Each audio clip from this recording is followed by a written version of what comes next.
Welcome back. In February, President Trump delayed the Labor Department's Fiduciary Duty Rule. The rule, which was supposed to go into effect 2 weeks ago, would force financial advisors to act in the best interest of their clients with their retirement accounts. My next guest says the delay of the rule is D.C. bureaucracy at its finest. Joining us right now is American Action Forum President Douglas Holtz-Eakin. And good to see you, Doug. Thanks so much for joining us.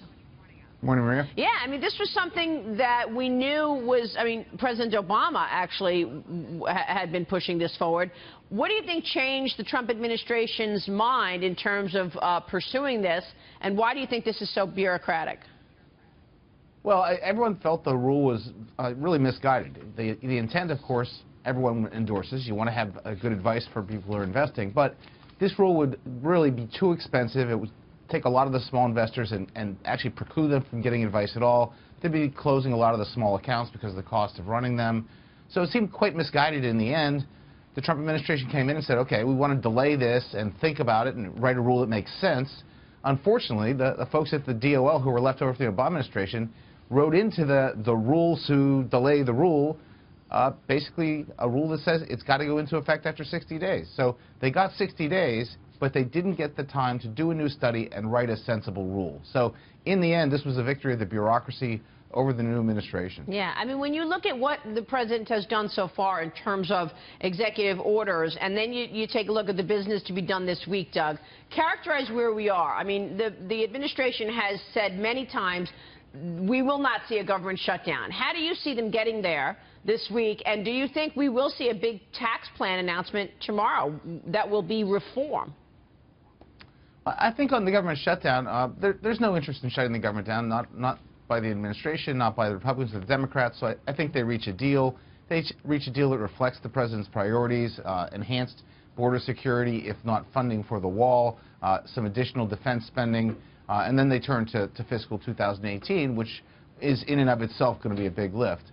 On the tax front, I think this discussion of the 15% rate is actually quite interesting. We know that the rate's too high in the U.S. 35 is way out of line with our competitors. Getting to 15 or 20 would be a very sensible thing. But I think the devil really will be in the details. This probably can't be permanent, both because some future administration could just turn around and raise it back up, or worse, in reconciliation, the special instructions needed to get through the Senate, you can't create deficits, so they won't be able to keep this for very long.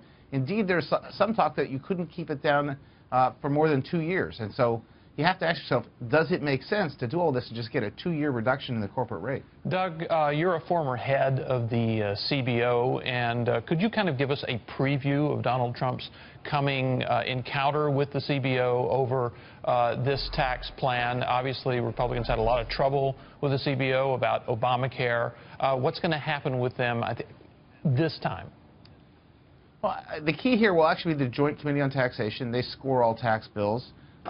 They're going to take a look at this plan, and I think the key question will be, is it revenue neutral? All the indications are that it will not be. If it's not revenue neutral, then it can't get through the Senate and be permanent. It'll have to be sunset at some point. And then there'll be a big fight over how long they can keep those rates in place.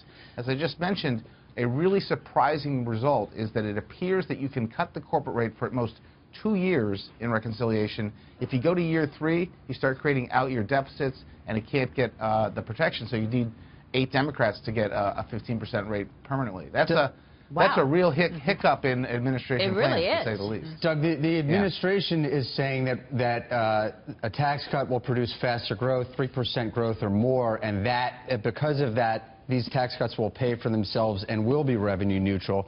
Can we get a 3% growth rate out of tax cuts? I don't think if it's just a rate cut, I don't think you get there. I think you get half a percentage point, but you don't get a full percentage point, and it certainly doesn't pay for itself, and the Joint Committee is not going to say it pays for itself. So to me, the litmus test for genuine tax reform is not just getting rates down. As I said, you cut the rate and you don't change the structure, someone else can jack the rate back up in future years. We have the same problem with headquarters going abroad. We have the same problem with a preference for foreign production over domestic production. You haven't solved the structural problems in the corporate code. That's why I've always felt the House plan had some merit. I understand there's lots of pieces that people have individual contention with, whether it's interest deductibility or adjusting at the border. but it's a structural change that would actually incentivize firms to invest in America, innovate in America, and grow in America. That's really what we need. So what's the most important structural change you want to see in this tax reform bill? I think moving to a more territorial system, taxing firms on the basis of what they earn in the U.S., not globally. That's certainly really a priority for the with the world on that. That's a priority for the president. Yeah. That has to be important, and I want to see that in there. Doug, good to see you. Thanks so much. Sure. Doug Holtz-Eakin there.